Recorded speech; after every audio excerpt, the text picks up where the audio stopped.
C'était le criminel le plus recherché de toute la Colombie. Dairo Antonio Usuga, alias Otoniel, un baron de la drogue, à la tête du clan del Golfo, le plus puissant gang narcotrafiquant du pays. Ce 23 octobre 2021, les images de sa capture avaient fait le tour du monde. À 51 ans, il avait ensuite été extradé aux États-Unis pour être jugé. La sentence par un tribunal fédéral de New York vient de tomber, 45 ans de prison. Mais en Colombie, cette décision ne fait pas l'unanimité, notamment parmi les victimes de son trafic. Les États-Unis l'ont détenu pour le trafic de drogue et pour d'autres raisons, mais pas pour nos victimes, les morts, les larmes que nous avons versées. Il doit être condamné là où il a commis ses crimes.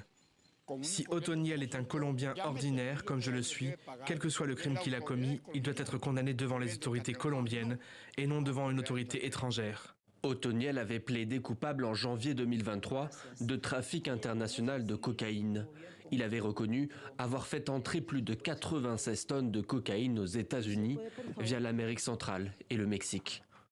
Au moment de l'extradition, le président de l'époque, Iván Duque, avait pourtant promis que le baron de la drogue serait ensuite rapatrié et condamné en Colombie. Mais vu la durée de la peine décidée par le tribunal new-yorkais, cela paraît peu probable. La défense du narcotrafiquant dispose maintenant de 14 jours pour faire appel ou non du verdict.